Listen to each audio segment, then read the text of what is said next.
ఇక మొదలెడదామా? నాన్వేషణ. ముందుగా మాకు కొన్ని డిమాండ్స్ ఉన్నాయి, అవి మరి ఖచ్చితంగా నెరవేర్చాల్సిందే. నెంబర్ 1, మీరు పెట్టిన మీ పుచ్చకాయల వీడియో, అందులో ఆడవాళ్ళ గురించి చాలా క్లియర్గా చెప్పారు కదా, అట్లా ఏదో ఎడ్యుకేషన్ అని డాక్టర్స్ కూడా చెప్పారు. మా మనోభావాలు దెబ్బతిన్నాయండి. పైగా మా అంగీకారం లేకుండా మేమెవరో మీకు చెప్పకుండా దాని మీద దీని మీద కప్పి మాకేదో గాలి ఆడట్లేదు అని చెప్పి చాలా ఓవర్గా మాట్లాడారు. మేమెవరం మీకు చెప్పలేదు, మాకు చుడిదార్లలోనా చీరల్లోనా కంఫర్ట్ డ్రెస్సెస్లోనా మాకు గాలి ఆడట్లేదు అని చెప్పేసి మేమేం చెప్పలేదు. మీ అమ్మగారు, మా అమ్మగారు, వాళ్ళమ్మగారులు అందరూ కూడా చిన్నప్పటి నుంచి వాళ్ళని మనం చీరల్లోనే చూస్తూ పెరిగాం. వాళ్ళందరూ చాలా కంఫర్ట్గా గాలి ఆడుతూనే హ్యాపీగా ఉన్నారు.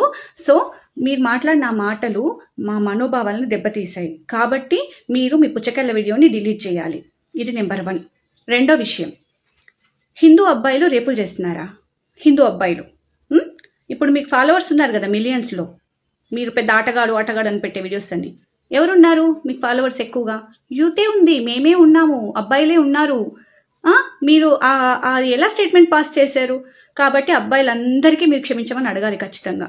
ఇప్పటికీ ఎవరినైతే మీరు అన్నారో వాళ్ళందరూ లిస్టులోంచి వెళ్ళిపోయే ఉంటారు. సో మీరు ఖచ్చితంగా క్షమాపణ చెప్పి తీరాలి. మూడోది చాలా ముఖ్యమైన